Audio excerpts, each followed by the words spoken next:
ఓం శ్రీ మహాగణాధిపతయే నమో నమః. శ్రీ మహాసరస్వత్యై నమః. శ్రీ గురుభ్యో నమః. హరి ఓం. గురు బ్రహ్మ గురుర్విష్ణుర్ గురుదేవో మహేశ్వరః. గురు సాక్షాత్ పరబ్రహ్మ తస్మై శ్రీ గురవే నమః. సకల సద్గురుదేవతాభ్యో నమో నమః. హరి ఓం. అందరికీ నమస్కారం అండి. శ్రీ గాయత్రి వైదిక స్మార్త ఆధ్యాత్మిక సేవాలయము, ఇదే విధంగా దీనిని SGVSA యూట్యూబ్ ఛానల్గా మీకు చాలా రోజులు బట్టి పరిచయం చేస్తున్నామండి. అంచేత దీంట్లో కొన్ని విషయాలు తెలియపరుస్తున్నాము. అది ఏంటంటే, ప్రతిరోజు కూడా ఉదయం 9:30 నుండి మధ్యాహ్నం 1:30 వరకు, అలాగే మధ్యాహ్నం 3:30 నుండి రాత్రి 7 గంటల వరకు కూడా జాతకములు, ప్రశ్నాభాగము, ముహూర్త భాగము, వాస్తు, న్యూమరాలజీ, అలాగే మీ సమస్య ఏదైనా సరే దానికి సంబంధించిన పరిష్కార మార్గాలన్నీ కూడా తెలియపరచబడుతుందండి. దానికి మీరు చేయవలసిందల్లా ఒక్కటే, ఏంటంటే మీ యొక్క డేట్ ఆఫ్ బర్త్, అనగా తేదీ, నెల, సంవత్సరము, టైమ్ ఆఫ్ బర్త్ అంటే మీరు ఎన్ని గంటలకు పుట్టింది, ప్లేస్ ఆఫ్ బర్త్ మీరు ఎక్కడ పుట్టింది, అదేవిధంగా స్టార్ అంటే నక్షత్రం, ఈ వివరాలన్నీ కూడా మీరు మాకు పూర్తిగా ఇవ్వాల్సి ఉంటుంది. ఒకవేళ మీ దగ్గర వివరం లేదనుకోండి, అప్పుడు మీరు మీ దగ్గర ఏ సమాచారం ఉంటే ఆ సమాచారాన్ని మాకు ఇచ్చి మీ ప్రశ్న ఏదైతే ఉందో అది మాకు తెలియపరిచినట్లయితే మీరు చెప్పిన 15 నిమిషాల కల్లా మీకు మీ సమాచారాన్ని మేము తెలియపరుస్తామండి. అయితే దీనికి రిజిస్ట్రేషన్ ఫీజు 100 రూపాయలు తీసుకుంటున్నాము.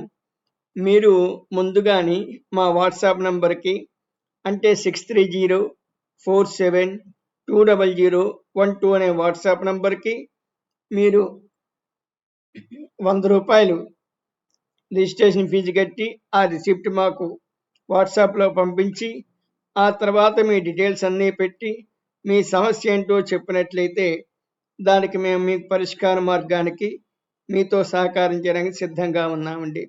దాంతో పాటుగా మీకు ఇంకా కొన్ని విషయాలు కూడా తెలియపరచదలుచుకున్నాము. అవి ఏమిటంటే, వివాహ పొంతనకి అంటే ఇరువురి జాతకాలు కూడా ఇవ్వాలండి. ఆ ఇరువురి జాతకాలు కూడా ఇచ్చినట్లయితే అందులో date of birth, time of birth, place of birth, star ఇద్దరివి ఉండాలి. అంటే వధువుది, వరుడిది ఇద్దరిది కూడా ఉన్నట్లయితే దాంట్లో మేము గణమేల చక్రము, ఆ తర్వాత లగ్నాలు, చంద్ర లగ్నాలు, కుజదోషం ఉందా లేదా, సంతాన యోగం ఉందా లేదా, ఆ తర్వాత మాంగళ్యశుద్ధి ఉందా లేదా, ఆయుస్థానం ఎలా ఉంది, న్యూమరాలజీ ఎలా ఉంది, ఇటువంటివన్నీ కూడా తెలుసుకుని మీకు తెలియపరిచే ప్రయత్నం చేస్తాము. అది బాగుంది అంటే ఉత్తమం అంటే ముందుకు వెళ్ళిపోనుంటాము, మధ్యమంగా ఉంది అంటే యావరేజ్గా ఉందని అర్థము, సామాన్యంగా ఉంది అది మీరు ఆలోచించుకోండి అని చెప్పేసి చెప్పడం జరుగుతుందండి. ఈ వివాహ ముంతనకి ఒక 500 రూపాయలు తీసుకుంటామండి. అదేవిధంగా శంకుస్థాపన ముహూర్తం కానీ, గృహప్రవేశ ముహూర్తం కానీ, ఆ తర్వాత జనన సమాచార చక్రం అంటే మీకు పిల్లలు ఎవరైనా పుట్టినట్లయితే ఆ పిల్లలకి నక్షత్రం బాగుందా లేదా, ఏమైనా దోషం ఉందా, గుండాల శాంతి ఉందా, లేదంటే బాలాష్ దోషాలు ఉన్నాయా అని చాలామంది తెలుసుకోవాలని ప్రయత్నం చేస్తూ ఉంటారు. అటువంటి వారి కోసమని ఆ పాప పుట్టిన తేదీ, నెల, సంవత్సరము, అలాగే సమయము, అలాగే ఏ ఊళ్ళో పుట్టారు అవన్నీ ఇచ్చినట్లయితే జనన సమాచార చక్రం వేసి పాపకి ఏ దోషం ఉందో తెలియపరిచి, బాలాష్ దోషాలు ఉన్నాయో తెలియపరిచి, దాంతోపాటుగా ఏ శాంతి పూజ చేసుకోవాలో అది కూడా మీకు తెలియపరుస్తామండి. దానికి కూడా 500 రూపాయలు తీసుకోవడం జరుగుతుంది. ఆ తర్వాత పూర్తి జాతకం కావాలి అనుకున్న వారికి 1000 రూపాయల దాకా తీసుకోవడం జరుగుతుందండి. అదేవిధంగా ఉపనయన ముహూర్తం కానీ, వివాహ ముహూర్తం కానీ, ప్రతిష్టా ముహూర్తాలు కానీ పెట్టడం జరుగుతుంది. వాటిలో కూడా 1000 రూపాయలు తీసుకోవడం జరుగుతుందండి. తర్వాత ఫారెన్లో ఉన్న వాళ్ళకి ముహూర్తాలు కావాలి అన్నట్లయితే అక్కడున్న సమాచారం పూర్తి వివరణ మాకు ఇచ్చినట్లయితే వారికి కూడా ఆ సమాచారంతో అక్కడుండే పంచాంగాన్ని ఆధారం చేసుకుని ఇక్కడ ముందర మన పంచాంగం ఒకటి తీసుకుని దాంట్లో ఏ ముహూర్తాలను చెక్ చేసుకుని అక్కడ ఏ నక్షత్రం ఉంది, ఈ నక్షత్రానికి ఆ నక్షత్రానికి ఎంతకాలం వ్యత్యాసం ఉందో అవన్నీ తెలుసుకుని మీకు తెలియపరచడం జరుగుతుందండి. దానికి కూడా 1000 రూపాయలు తీసుకోవడం జరుగుతుందండి. ఇవన్నిటితో పాటు మీకు ఈ కొన్ని పూజలకి మీ అంతటగా మీరుగా చేసుకునే రెమెడీస్ కూడా చెప్పడం జరుగుతుంది. కొన్ని పూజలైతే అవి బ్రాహ్మణుల చేత చేయించవలసి వస్తే వాటికి మాత్రము మీరు ధనం వెచ్చించినట్లయితే ఇక్కడ మేము ఏర్పాటు చేయడం జరుగుతుందండి. ఇది విషయం అండి. అంచేత మీకు సమస్యలతో బాధపడుతున్న వారు ఎవరైనా ఉన్నట్లయితే ఎటువంటి సమస్య అయినా సరే, అది వివాహ సమస్య కావచ్చు, ఉద్యోగ సమస్య కావచ్చు, వ్యాపార సమస్య కావచ్చు, కోర్టు వ్యవహారాలు కావచ్చు, సంతానం లేకపోవడం కావచ్చు, సంతానం అందు కూడా పిల్లలు సరిగ్గా చదువుకోకపోవడం కావచ్చు, అలాగే విదేశీయానం గురించి కావచ్చు, ఆ తర్వాత దంపతుల యొక్క అన్యోన్యత గురించి కావచ్చు, ఇలా ఏ సమస్య ఉన్నా సరే ఆ సమస్యకి పరిష్కార మార్గాన్ని తెలియపరుస్తూ దాని తగ్గట్టుగా శాంతి ప్రక్రియ కూడా మీకు తెలియపరచడం జరుగుతుందండి. ఇది SGVS ఛానల్ ద్వారా, యూట్యూబ్ ఛానల్ ద్వారా మేము ఇది ఏర్పాటు చేస్తున్నామండి. అప్పుడే ఈ విధంగా చేస్తూ నిలబడి చేస్తున్నాము. కానీ ఈ గాయత్రి వైదిక్ అనే దాని నుంచి మేము 2015 నుంచే ప్రారంభించామండి. ఇప్పటికి ఎన్నో వందల జాతకాలు చూడడము, చెప్పడము చాలా మందికి తెలుసు మేము చేస్తున్నాం అనే విషయము. అయితే ఇది అందరికీ తెలియపరచాలని మా మిత్రులు కొంతమంది పెద్దలు చెప్పబట్టి ఈ విధమైన సమాచారాన్ని మీకు అందిస్తున్నామండి. రిజిస్ట్రేషన్ ఫీజు మాత్రము 100 రూపాయలే. పావు గంటలో దానికి మీ సమాచారం కానీ సులువుగా తేలిపోతే దానికి 100 రూపాయలే తీసుకుంటాము. అలా కాకుండా అది ఇంకా ఎక్కువ సమస్యలు ఉన్నట్లయితే దానికి తగ్గట్టుగా ఫీజు అప్పుడు తెలియపరచడం జరుగుతుందండి. ఈ విషయాన్ని గమనించమని మరి ఇది SGVS యూట్యూబ్ ఛానల్ ద్వారా మీకు ఈ ఏర్పాటు చేస్తున్నామండి. ఆసక్తి ఉన్నవారు, అలాగే మీ చుట్టుపక్కల సమస్యలతో బాధపడుతున్న వారికి ఈ విషయం తెలియపరచండి. ధన్యవాదాలు. ఇంతవరకు మీకు శ్రీ పాకడపాడి గురుదేవుల యొక్క లీలామృతాన్ని 2 భాగాలుగా మీకు తెలియపరచడం జరిగింది. ఇప్పుడు 3వ భాగంలోకి వెళ్తున్నామండి. ఈ 3వ భాగంలో పాకడపాడి గురువు గారి యొక్క జీవిత చరిత్రను మీకు తెలియపరిచే ప్రయత్నం చేస్తున్నామండి. అది నిత్యపారాయణ గ్రంథంగా మీరు వినవచ్చు. ప్రతిరోజు కూడా ఈ పారాయణ వినడం వల్ల మనసుకు ప్రశాంతత కలుగుతుంది, ఆరోగ్యం ఉంటుంది, స్వామివారి యొక్క అనుగ్రహం పరిపూర్ణంగా కలుగుతుంది. తర్వాత గురువారం నాడు కూడా ఈ యొక్క పారాయణాన్ని వినవచ్చండి. ఇది శ్రీ పాకడపాడి గురుదేవుల యొక్క భక్తుల కోసమని వారి యొక్క నిత్యపారాయణ గ్రంథాన్ని నలుగురికి పంచాలనే సదుద్దేశంతో ఈ పారాయణని ఈ విధంగా శ్రవణ రూపంలో మీ ముందుంచే ప్రయత్నం చేస్తున్నామండి. అన్యదా భావించవద్దు. ఇప్పుడు అసలు విషయంలోకి వెళ్తున్నామండి.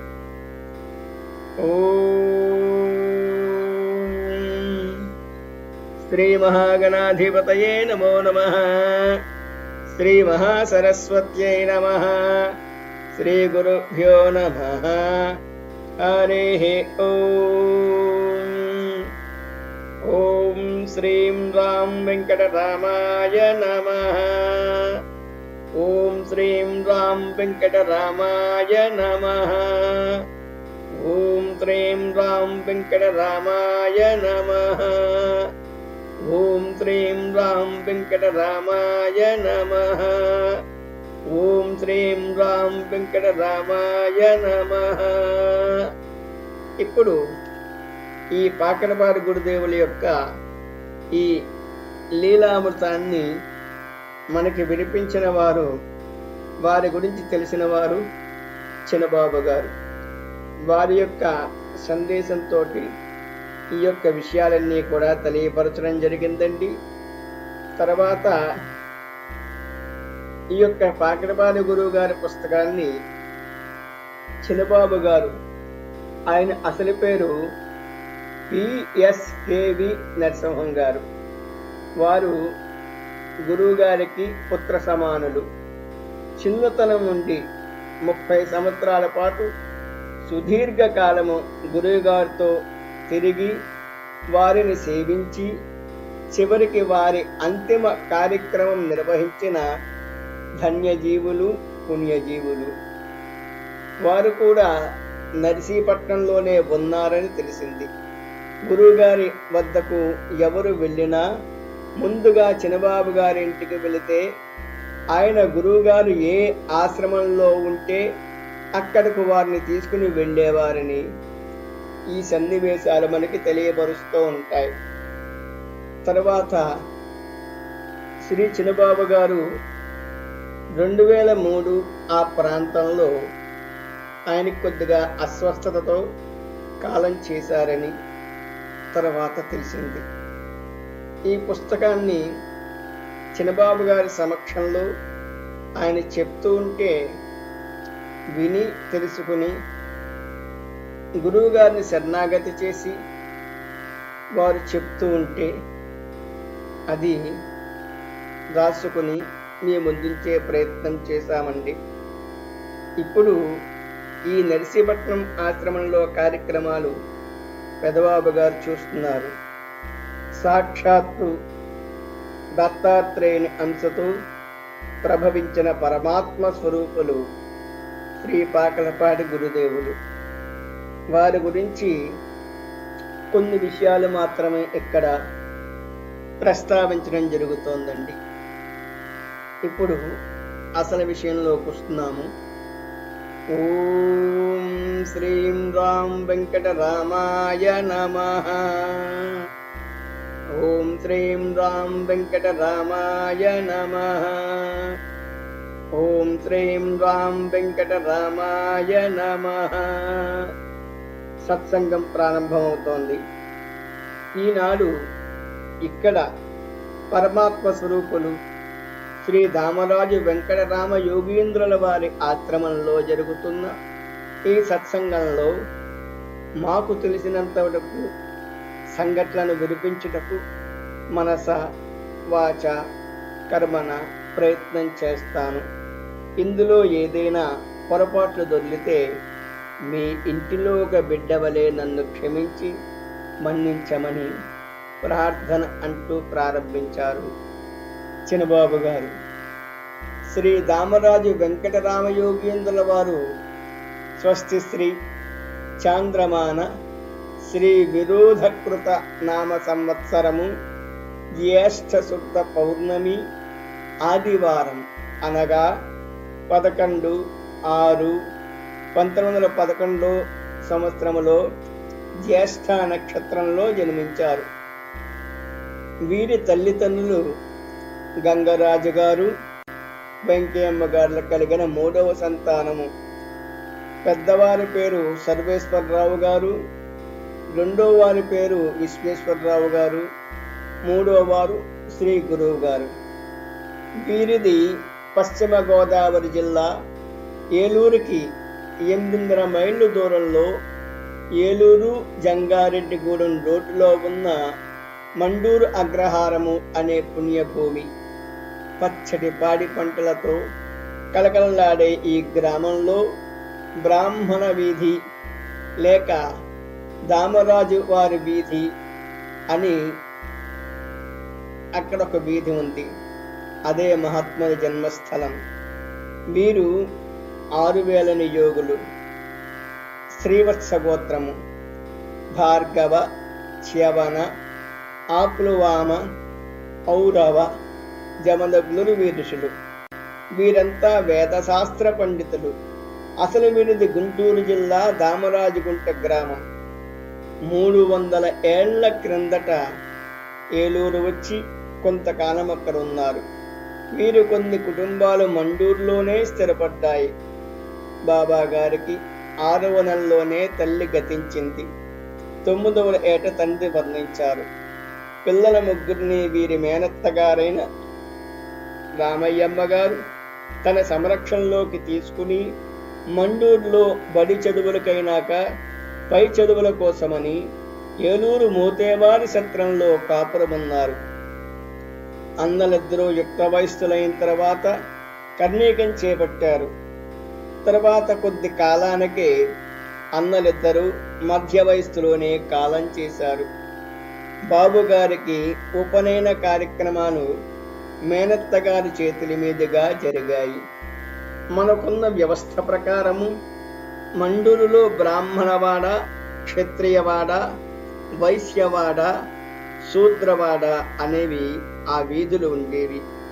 ఈ బ్రాహ్మణవాడలో మొదటి ఇంటికున్న పెద్ద అరుగు మీద ఒక శబరి తల్లి కూరగాయలు ఉంచితే ఎవరైనా కొన్ని కూరలు కొని డబ్బులు అక్కడ పెడితే మిగిలిన కాయలు ఆ చిల్లర మీద 2 బిందెలు నీళ్లు పోసి ఇంటికి తీసుకువచ్చేవారు.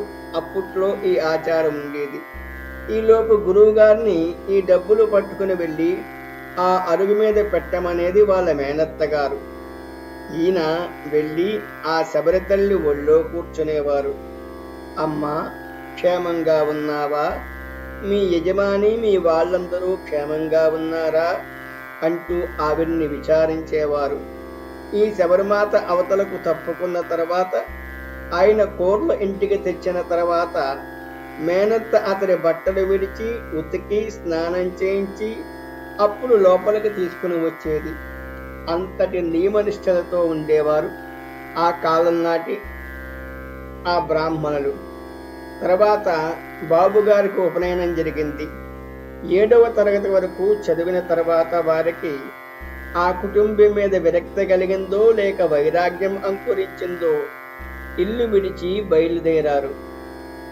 ఎక్కడికి వెళ్ళారో ఏమి చేశారో గాని తర్వాత కొంతకాలానికి గారపాటి పుల్లయ్య గారింట కొంతకాలం ఉన్నారు.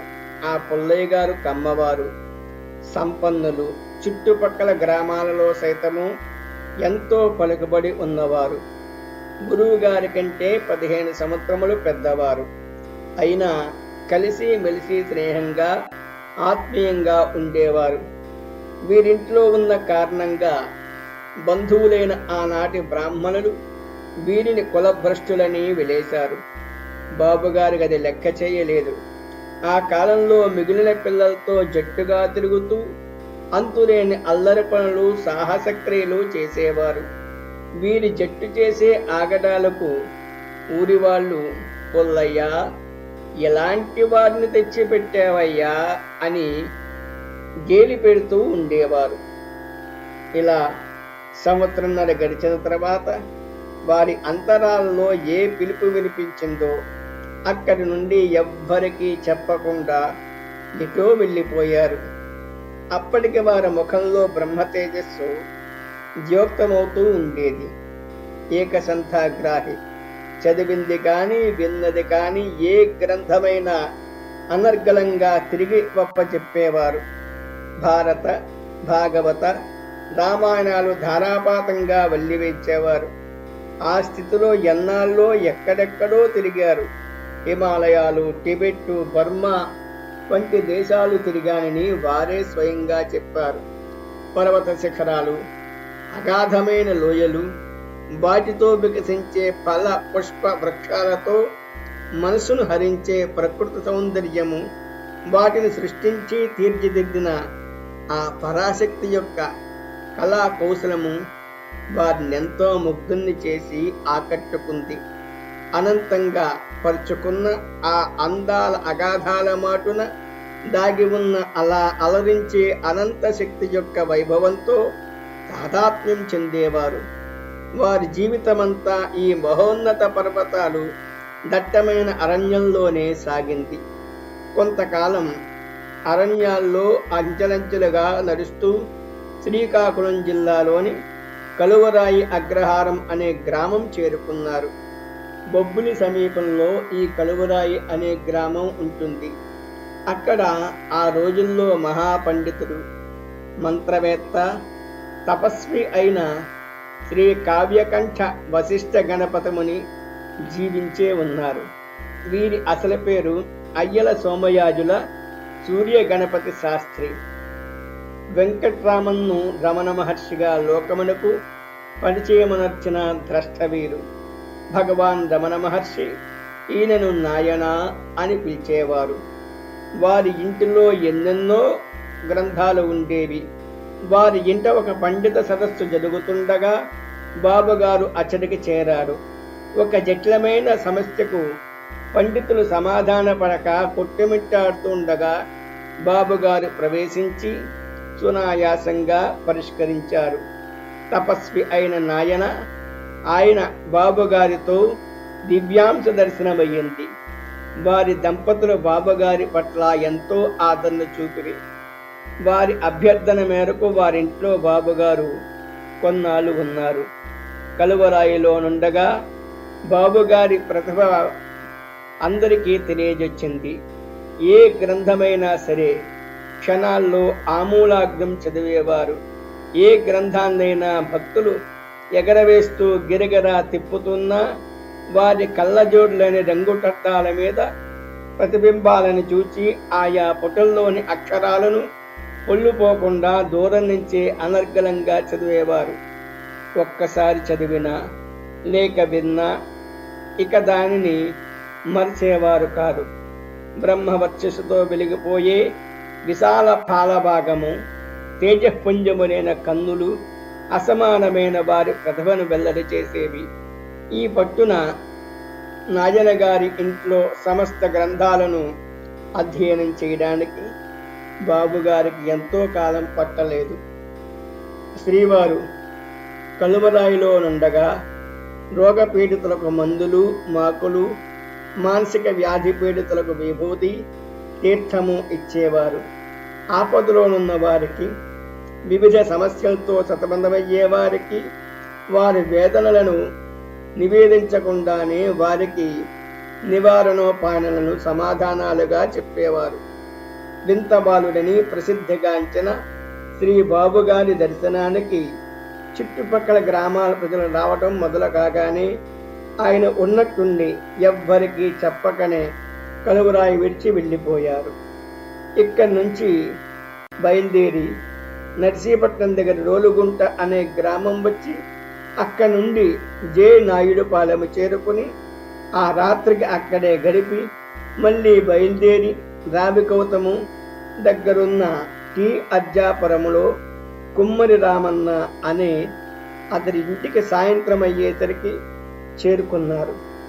ఆ కుమ్మరి రామన్న మహానుభావ, చీకటి పడుతోంది, ఈ రాత్రికి ఇక్కడే ఉండండి అని కోరుకున్నాడు.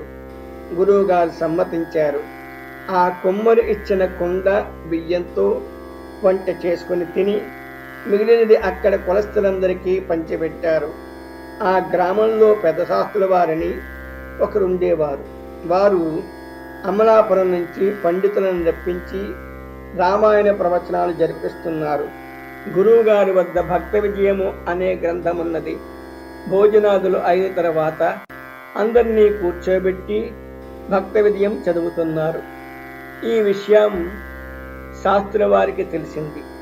అక్కడ పాల్గొనవలసిన వారందరూ కుమ్మరివాడికి పోతున్నారని తెలిసి కోపం కట్టలు తెంచుకోగా పెట్రోమాక్సిలేట్ తీసుకుని అందరితో కలిసి కుమ్మరి వీధికి వెళ్ళి, ఏమిరా, నేనిక్కడ రామాయణ ప్రవచనం చేయిస్తుంటే నా మీద పోటీగా నీవిక్కడ సభ నిర్వహించేటంతటి అంతస్తుకు వచ్చావా అన్నారు. బాబు, వారెవరో నేను ఎరుగను. వీరు పుస్తకం చదువుతా అంటే లైట్ అక్కడ పెట్టాను అన్నాడు. వెంటనే గురువుగారు కలగజేసుకుని, ఎందుకయ్యా అతన్ని మాటలంటారు? అతనికి ఏమీ తెలియదు, నేను చదువుకుందామని వచ్చాను అన్నారు. ఆ మాటల ప్రభావమేమో అందరూ చల్లబడ్డారు. ఆ రాత్రికి గురువుగారి పట్నం అందరికీ లభించింది. అజ్జాపురం నుంచి బయలుదేరి దొండపూడి ద్రావిగౌతం మీదుగా ఏజెన్సీ చేరుకున్నారు.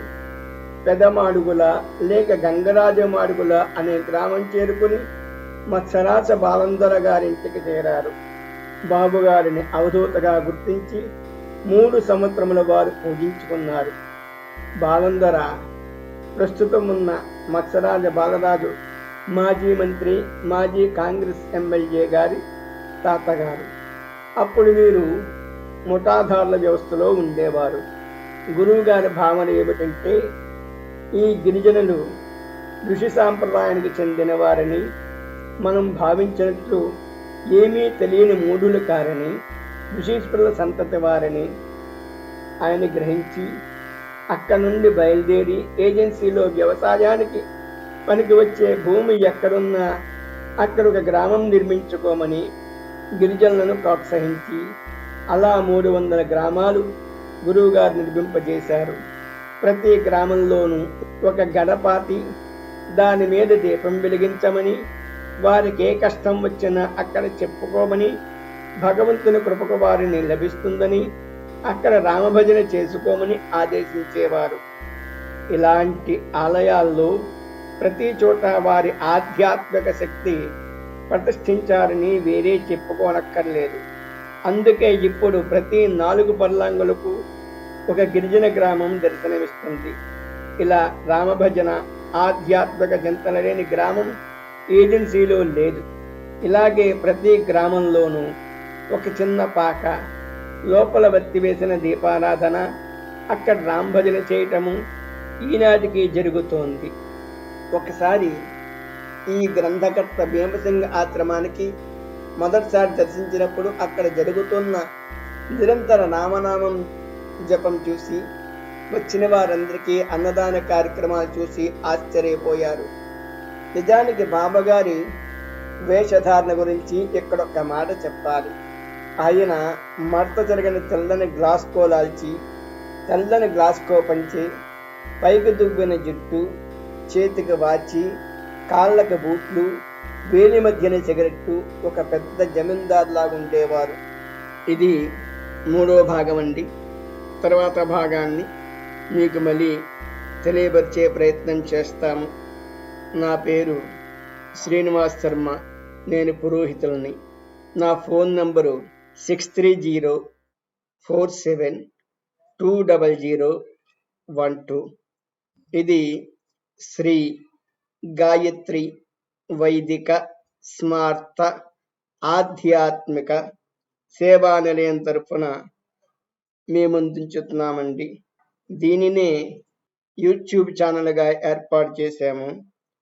అది SGVSA. ఇందులో ఎన్నో విషయాలు మీకు తెలియపరుస్తున్నాము. ఆసక్తి ఉన్నవారు లైక్ చేయండి, షేర్ చేయండి, సబ్స్క్రైబ్ చేయండి. ధన్యవాదములు. స్వస్తి.